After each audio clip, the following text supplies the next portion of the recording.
ತುಮಕೂರಿನಲ್ಲಿ ಮೊದಲ ಬಾರಿಗೆ ನ್ಯಾಷನಲ್ ಅಥ್ಲೆಟಿಕ್ಸ್ ಕ್ರೀಡಾಕೂಟ.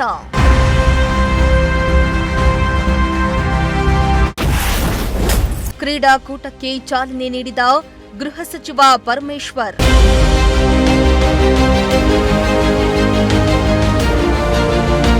ಕಲ್ಪತರು ನಾಡು ಶೈಕ್ಷಣಿಕ ನಗರಿ ತುಮಕೂರು ಇದೇ ಮೊದಲ ಬಾರಿಗೆ ರಾಷ್ಟ್ರೀಯ ಮಟ್ಟದ ಕ್ರೀಡಾ ಸಂಭ್ರಮಕ್ಕೆ ಸಾಕ್ಷಿಯಾಗಿದೆ.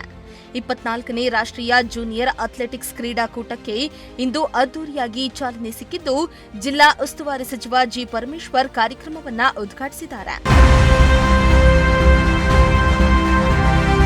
ಇನ್ನು ತುಮಕೂರು ಜಿಲ್ಲಾಧಿಕಾರಿ, ಕರ್ನಾಟಕ ಅಥ್ಲೆಟಿಕ್ಸ್ ಸಂಸ್ಥೆ ಹಾಗೂ ಜಿಲ್ಲಾ ಅಥ್ಲೆಟಿಕ್ಸ್ ಸಂಸ್ಥೆಯ ಸಂಯುಕ್ತಾಶ್ರಯದಲ್ಲಿ ಈ ಮಹತ್ವದ ಕ್ರೀಡಾಕೂಟ ಆಯೋಜನೆಯಾಗಿದ್ದು, ನಗರದ ಮಹಾತ್ಮ ಗಾಂಧಿ ಕ್ರೀಡಾಂಗಣದಲ್ಲಿ 3 ದಿನಗಳ ಕಾಲ ಈ ಕ್ರೀಡಾ ಸಂಭ್ರಮ ನಡೆಯಲಿದೆ.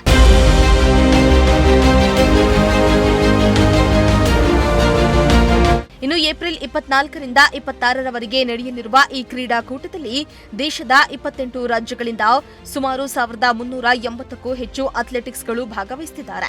ಈ ಕ್ರೀಡಾಕೂಟದಲ್ಲಿ ಒಟ್ಟು 40ಕ್ಕೂ ಹೆಚ್ಚು ಸ್ಪರ್ಧೆಗಳು ನಡೆಯಲಿದ್ದು, ಟ್ರ್ಯಾಕ್ ಮತ್ತು ಫೀಲ್ಡ್ ಈವೆಂಟ್ಸ್ಗಳಲ್ಲಿ ಯುವ ಕ್ರೀಡಾಪಟುಗಳು ತಮ್ಮ ಪ್ರತಿಭೆಯನ್ನ ಪ್ರದರ್ಶಿಸಲಿದ್ದಾರೆ. ಇನ್ನು ರಾಷ್ಟ್ರಮಟ್ಟದ ಸ್ಪರ್ಧೆ ತುಮಕೂರಿನಲ್ಲಿ ನಡೀತಾ ಇರುವುದು ಜಿಲ್ಲೆಯ ಕ್ರೀಡಾ ಇತಿಹಾಸದಲ್ಲಿಯೇ ಮಹತ್ವದ ಕ್ಷಣಕ್ಕೆ ಸಾಕ್ಷಿಯಾಗಿದೆ. ನಮಗೆಲ್ಲರಿಗೂ ಯಾರು ನಮ್ಮ ಅಥ್ಲೆಟಿಕ್ ಅಸೋಸಿಯೇಷನ್ ಇಂದ ಬಂದಿರತಕ್ಕಂತ ಎಲ್ಲ ಅಫಿಷಿಯಲ್ಸ್, ಪದಾಧಿಕಾರಿ, ಅವರು ಈ ಕ್ರೀಡೆಯನ್ನು ಯಶಸ್ವಿಯಾಗಿ ನಡೆಸಿಕೊಡ್ತಾರೆ ಅಂತ ಹೇಳಿ ನಾನು ಭಾವಿಸ್ಕೊಂಡಿದ್ದೇನೆ. ಹಾಗಾಗಿ ತಮ್ಮೆಲ್ಲರಿಗೂ I wish every athlete all the best, success, and if there is no success, not to worry. Our Olympic motto is to participate and not to win. ಆದ್ರಿಂದ ಆಲ್ವೇಸ್ ನಾವು ಗೆಲ್ಲಬೇಕು ಅಂತ ಅನ್ಕೊಳ್ತೀವಿ. ಒಂದ್ ವೇಳೆ ಗೆದ್ದಿಲ್ಲ ನಾವು ಭಾಗವಹಿಸುವುದೇ ಒಂದು ದೊಡ್ಡ ಶ್ರೇಯಸ್ಸು ಅಂತಕ್ಕಂಥ ಮಾತನ್ನ ಈ ಸಂದರ್ಭದಲ್ಲಿ ಹೇಳಿ ತಮ್ಮೆಲ್ಲರಿಗೂ ಶುಭವನ್ನು ಕೋರಿ ನನ್ನ ಮಾತು ಮುಗಿಸ್ತೇನೆ. ಜೈ ಹಿಂದ್, ಜೈ ಕರ್ನಾಟಕ.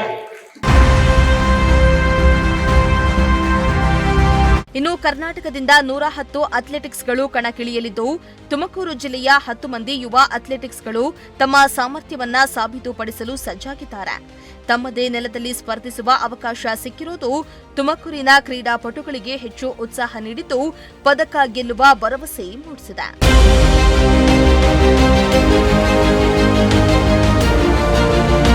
ಕ್ಯಾಮರಾ ಪರ್ಸನ್ ರಾಕೇಶ್ ಜೊತೆ ದೀಪಕ್ ಕೆಂಕೆರೆ, ಪ್ರಜಾಶಕ್ತಿ ಟಿವಿ, ತುಮಕೂರು.